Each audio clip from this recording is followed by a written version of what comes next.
Yes, तो इससे previous lectures में अपन डिस्कस कर लिए properties of tensor. There are basically 3 types of tensor. First is contravariant tensor, second one is covariant and third is mixed tensor. ठीक है, तो अब उन्हीं क्वेश्चन, वो जो टेंसर्स हो गए उनके ऊपर बेस्ड कुछ क्वेश्चन जो एग्जाम में पूछे जाते हैं वो अपन डिस्कस करेंगे। और उसके बाद में कुछ और टेंसर रह गए जो स्पेशल टाइप के हैं, जैसे सिमेट्रिक टेंसर, एंटीसिमेट्रिक को अपन स्क्यू सिमेट्रिक भी बोलते हैं, और एक मेट्रिक टेंसर जो मोस्ट इंपोर्टेंट है वो भी अपन इस लेक्चर में डिस्कस करेंगे। उसके बाद में ये यूनिट ओवर हो जाएगी। 2 चैप्टर थे इस यूनिट में, तो दोनों कंप्लीट हो जाएंगे भाई। ठीक है ना, तो करते हैं सबसे पहले क्वेश्चन बेस्ड ऑन टेंसर। तो फर्स्ट क्वेश्चन लिखिए।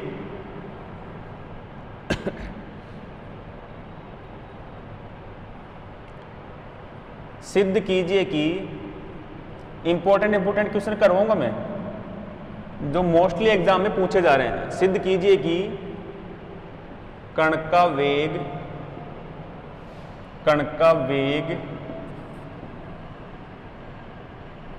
प्रथम कोटि का, कण का वेग प्रथम कोटि का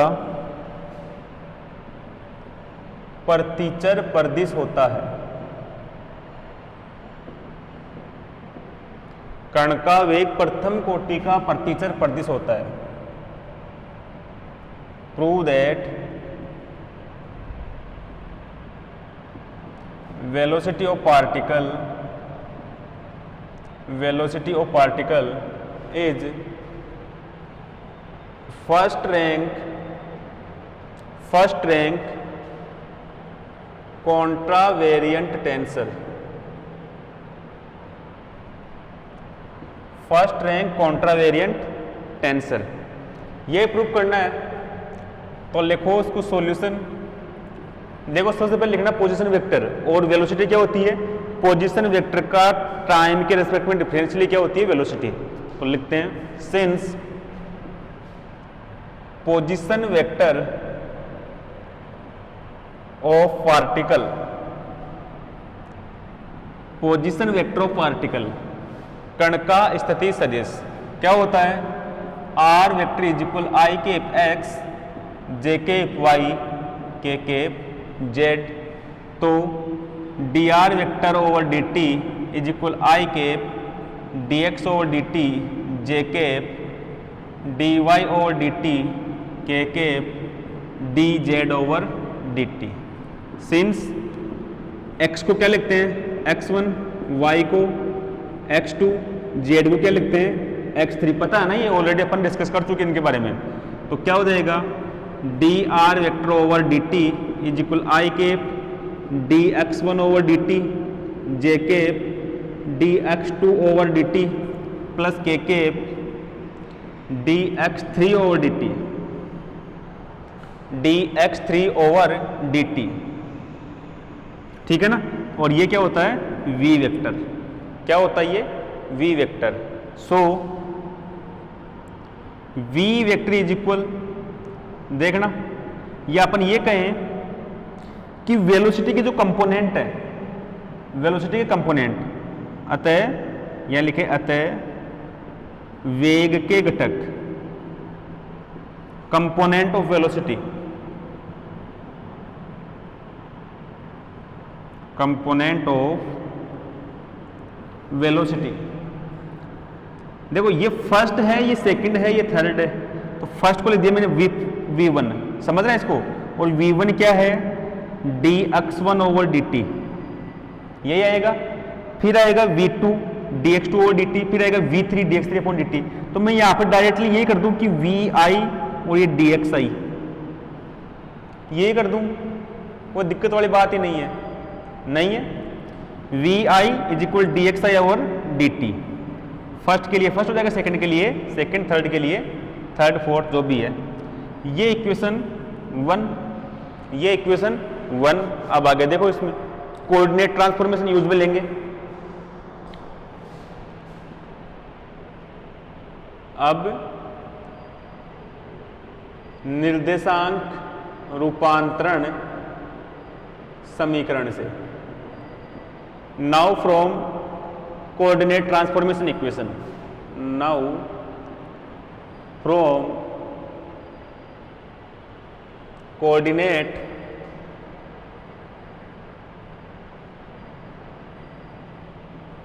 transformation equation. Coordinate transformation equation क्या हो जाएगा भाई? ये वैल्यू होती है जैसे x बार j मान लूं, x बार j मान लूं, क्या होती है ये? x1 का, x2 का और x3 का फंक्शन ऐसे ही होगा। इसका डिफरेंशियल क्या हो जाएगा? D X bar J is equal del X bar J over del X, 1 2 3 को मैं आई मान लूँ और ये डी एक्स आई और ये डी एक्स आई। फिर देखना डी एक्स बार जे डी टी से डिवाइड कर दूँ यहाँ पर, ठीक है ना, और ये del X bar J over del X आई और ये डी एक्स आई ओवर डी टी कर दूँ, कोई दिक्कत नहीं, डी टी कर दिया। अब ये क्या हो जाएगी? पोजीशन का टाइम के रिस्पेक्ट में डिफरेंशियल, तो ये v bar j is equal del X bar j और ये डेल एक्स आई और ये क्या हो जाए? वी आई। ये लो भाई, सेम टू सेम, ऊपर है ना j तो j i के साथ में आई, और ये कौन सा है? कॉन्ट्रावेरिएंट, इंडेक्स ऊपर की ओर हो, ठीक है ना। तो ये क्या हुआ? अतः लिख लो, और ये ध्यान रख लेना, ये एस फ्रेम में है, ये एस डैश फ्रेम में है, ये एस फ्रेम में, ये एस डैश फ्रेम में, ये ध्यान रख लेना। या अपन ये भी कह सकते हैं, यहाँ पर एस और एस डैश फ्रेम क्या है वो भी मैं आपको बता दूं। यहाँ पर ये है कार्टेशियन है और ये कर्वलीनियर है। कार्टेशियन और कर्वलीनियर में जो ट्रांसफॉर्मेशन होता है ना, उसको अपन डिराक डेल्टा या फिर टेंसर के फॉर्मेट में रिप्रेजेंट करते हैं। किस फॉर्मेट में? टेंसर के फॉर्मेट में। अतः स्पष्ट है कि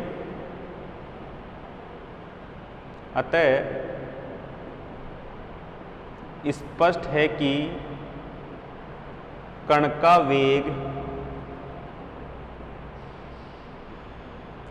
प्रथम कोटि का प्रतिचर परदिश होता है। प्रथम कोटि का प्रतिचर परदिश होता है। So it is clear that velocity of particle is a first rank contravariant tensor. Velocity of particle is first rank contravariant tensor. लिखो इसको, फिर सेकंड क्वेश्चन करेंगे।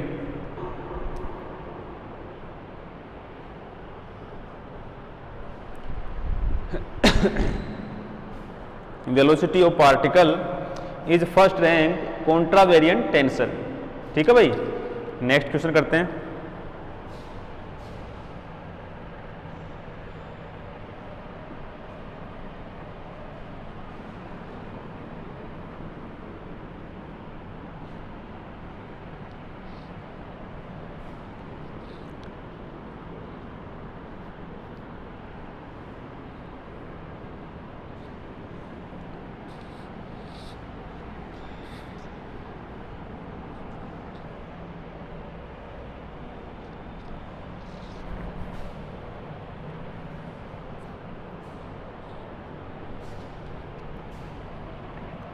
सिद्ध कीजिए कि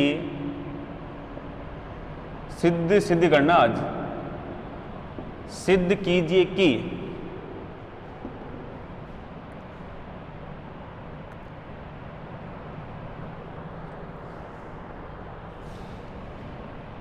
क्रोनेकर डेल्टा फलन, क्रोनेकर डेल्टा फलन द्वितीय कोटि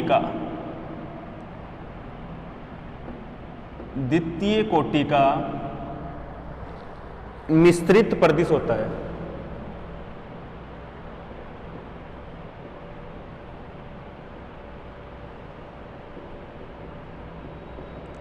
द्वितीय कोटि का मिश्रित परदिश होता है। Prove that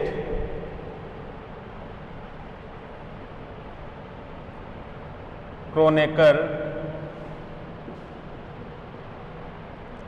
delta function is second rank mixed tensor. Second rank mixed tensor, लिखो इसको फिर करते हैं।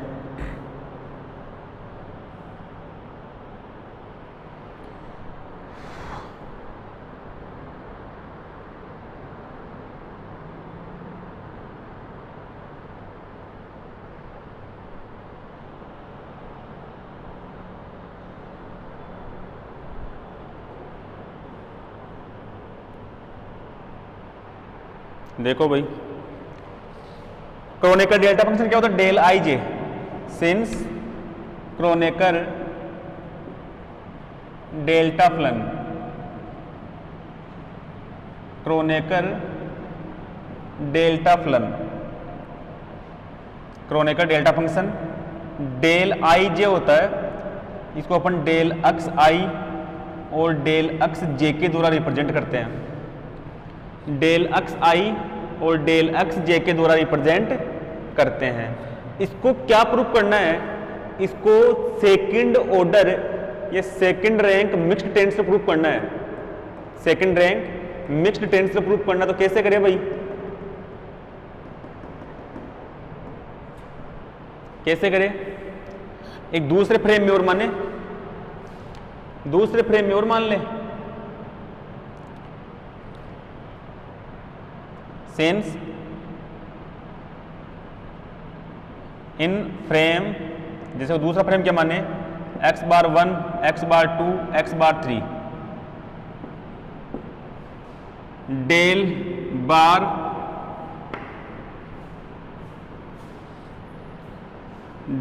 बार और m और n लिख दूं, तो यहां पर क्या करना पड़ेगा? डेल i और j करना पड़ेगा।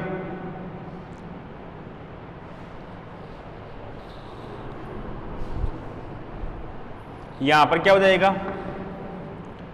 अरे मैं कंफ्यूज हो गया भाई। Del X bar M, del X I, del X J, del X bar N, del I और जे।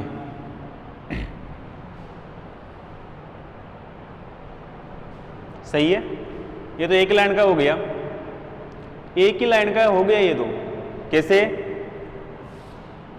Del bar M N. अब देखो, since del I J is equal 1 कब होगा? When I is equal J, और 0 कब हो जाएगा? When I not equal J. ऐसे ही होगा। तो क्या लेना पड़ेगा मुझे? आई इज इक्वल जे लेना पड़ेगा। On taking I is equal J, तो del bar M N is equal del X bar M, ये del X I, del X J की जगह I, del X bar N, और ये डेल आई आई, इसकी value क्या हो गई? 1, और ये आपस में कैंसिल। तो ये del bar M N is equal del X bar M और डेल एक्स बार एन, ये लो भाई। ठीक है ना? ये दोनों क्या है? इंडिपेंडेंट वेरिएबल है, एक दूसरे के ऊपर डिपेंड नहीं है। इंडिपेंडेंट वेरिएबल एक दूसरे के ऊपर डिपेंड नहीं है, तो दोनों इक्वल होंगे तो 1 और इक्वल नहीं होंगे तो 0। ठीक है ना? इक्वल होंगे तो 1, इक्वल नहीं होंगे तो 0। तो वही तो बात आ गई। इसका मतलब ये भी क्या करता है? एक क्रोनेकर डेल्टा फंक्शन को रिप्रेजेंट कर रहा है। क्रोनेकर डेल्टा फंक्शन को रिप्रेजेंट कर रहा है, जो कि क्या है? Second order linear differential, second order second rank mixed tensor, इस डेफिनेशन से। ठीक है ना? तो लिख दूं, जो कि यहां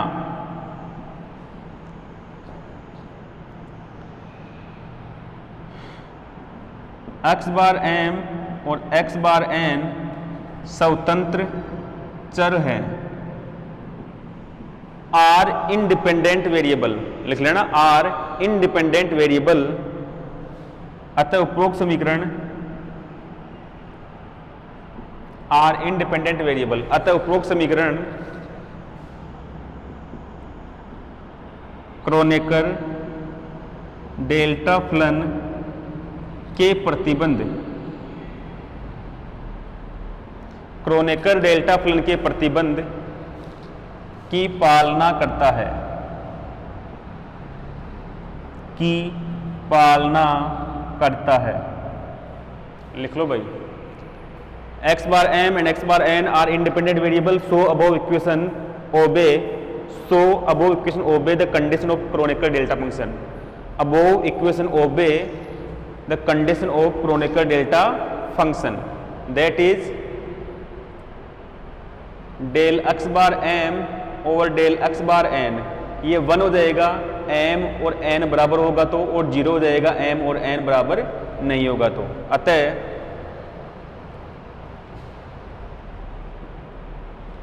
क्रोनेकर डेल्टा फलन, क्रोनेकर डेल्टा फलन द्वितीय कोटि का मिश्रित परिदिश है, द्वितीय कोटि का मिश्रित परिदिश है, द्वितीय कोटि का मिश्रित परिदिश है। So Kronecker delta function is second rank mixed tensor, Kronecker delta function second rank mixed tensor. लिखो भाई इसको, सेकंड रैंक मिक्स्ड टेंसर। उसके बाद आगे करेंगे अपन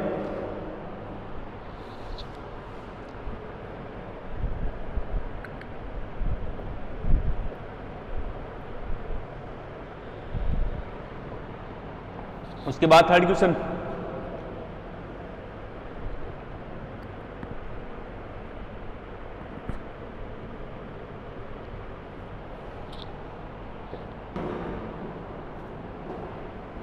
नेक्स्ट क्वेश्चन करते हैं भाई।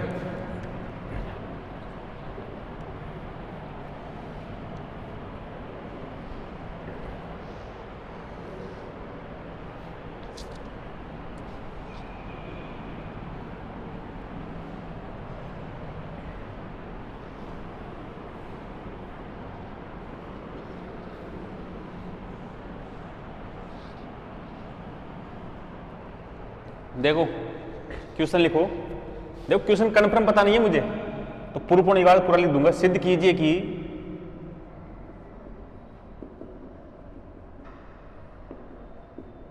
सिद्ध कीजिए कि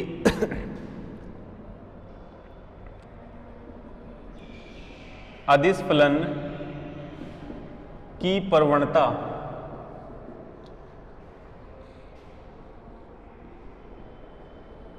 प्रथम कोटि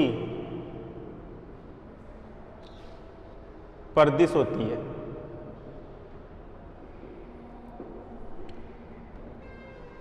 प्रथम कोटि का, अब देखो यहां पर या तो कोवेरिएंट आएगा या कॉन्ट्रा वेरिएंट आएगा, या तो कोवेरिएंट आएगा या कॉन्ट्रा वेरिएंट, सहचर या प्रतिचर आएगा जो मुझे पता नहीं है। तो पहले उसको प्रूफ कर लेते हैं फिर बाद में लिख लेते हैं।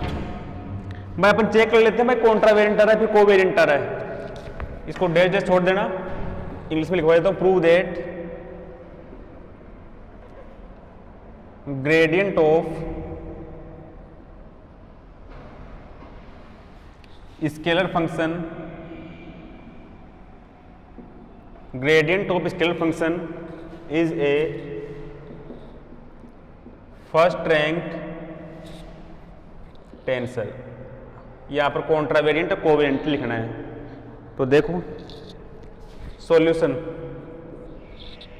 सॉल्यूशन देखो भाई, जो टेंसर होता है क्या होता है, टेंसर, टेंसर क्या होता है कि दोनों फ्रेम में इनवेरिएंट रहता है।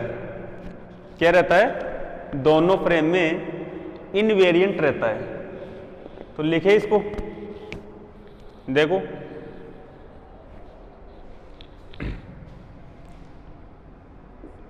सिंस अदिश फलन की प्रवणता, अदिश फलन की प्रवणता एक निश्चल राशि होती है,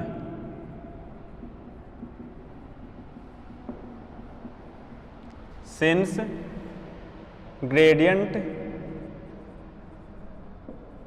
of a scalar function is a invariant quantity, invariant quantity, ठीक है ना, दैट इज दोनों फ्रेम में इक्वल, फाई डैश बराबर फाई, ये एच डैश फ्रेम में है, ये एस फ्रेम में है, ये एच डैश फ्रेम में, ये एस फ्रेम में। सिंस जो फाई होता है या फाई डैश मान लो किसका फंक्शन होता है, x1 x2 x3 का फंक्शन होता है, तो क्या करें, D phi is equal D phi या sorry del phi over del X के लिख दूं क्या, और ये डी एक्स के, ये क्या लिख दिया, डी एक्स के। अब जैसे डी फाई ओवर, समझना इसको, फाई डेल एक्स के, और यहां पर क्या लिखूं,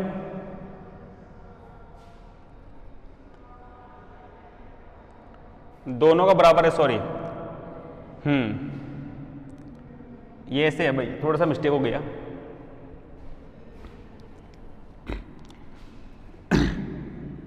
दोनों फ्रेम में इक्वल, ये फाई बार और फाई बराबर, ये फाई बार ऐसे कैसे, सिंस जो स्केलर क्वांटिटी का जो फंक्शन होता है ना, वो किसका फंक्शन होता है, x1 x2 x3 का, एक्स वाई जेड का फंक्शन। तो मैं इसको लिख रहा हूं यहां पर फाई x1 x2 x3, तो इसका डिफरेंशियल कर दूं यहां पर, डेल फाई ओवर डेल 1 2 3 के लिए वेरिएबल है, तो जैसे कोई कर दूं मैं k इंटू डी एक्स के, कर सकते हैं ऐसा। अब D phi bar is equal, अब समझना यहां पर,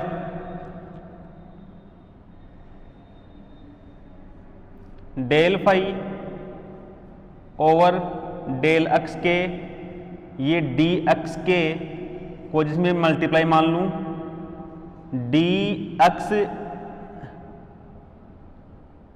क्या मान लूं, जैसे पी से मान लूं, पी से मल्टीप्लाई मान लेता हूं मैं इसको, ठीक है ना। अब देखो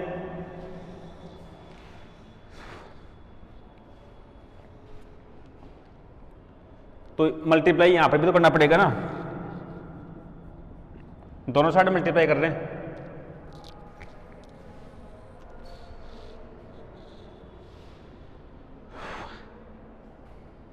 तो D phi bar D X P is equal, यहां पर देखना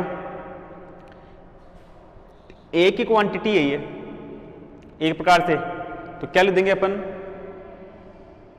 डेल एक्स के ओवर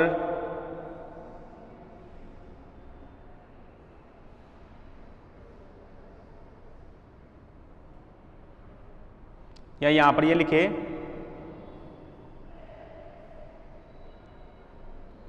कुछ मिस्टेक कर रहा हूं कि मैं,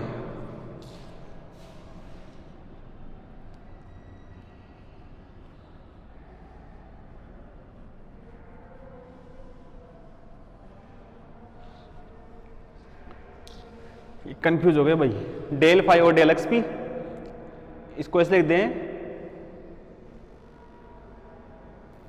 डी एक्स के ओवर डी एक्स पी, और ये डेल फाई ओवर डेल, समझना इसको, एक्स के है ये, ऐसे है ना। तो इसकी जगह जैसे मैं कोई लिख दूं, एपी लिख दूं, क्या लिख दूं, एपी, पी ऊपर आ रहा है, इज इक्वल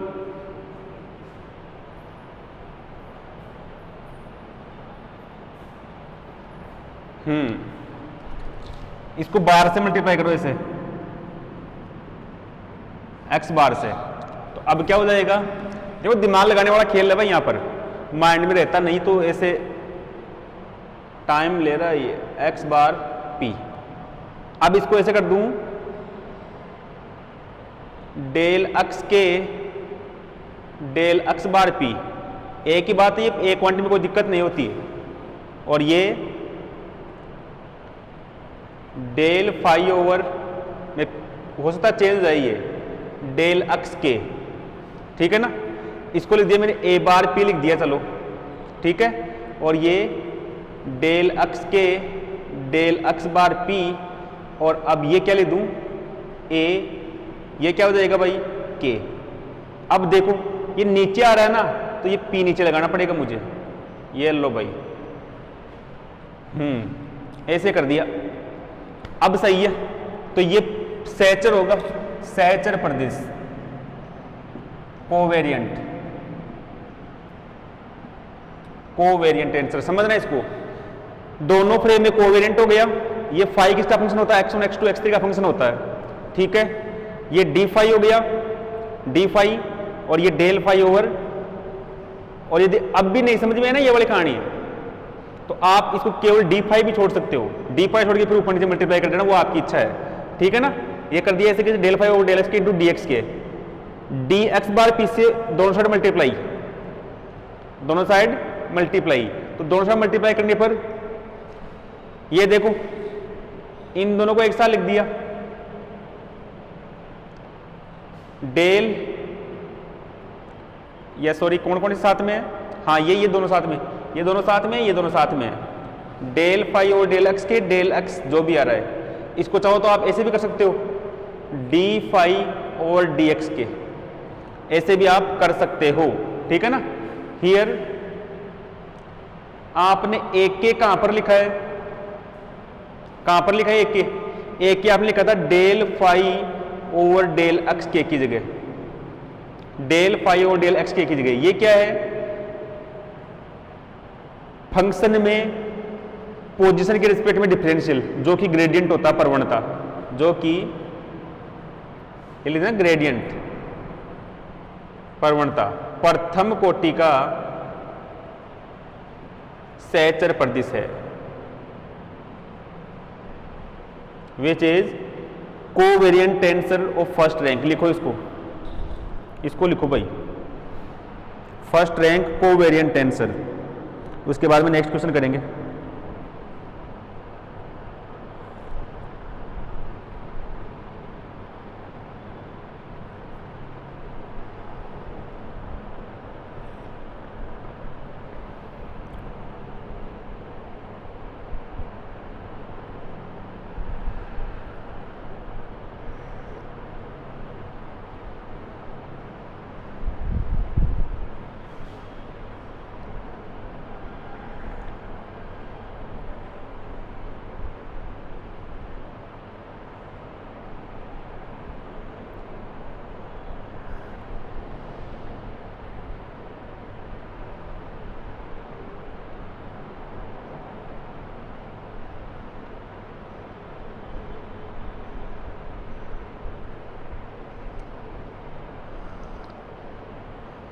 उसके बाद नेक्स्ट क्वेश्चन करेंगे।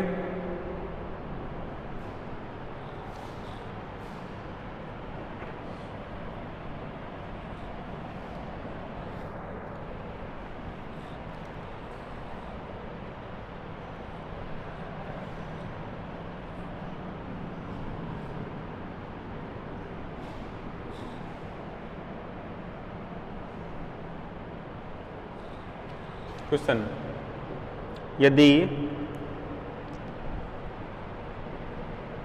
ए म्यू एवं बी न्यू दो प्रतिचर प्रदिश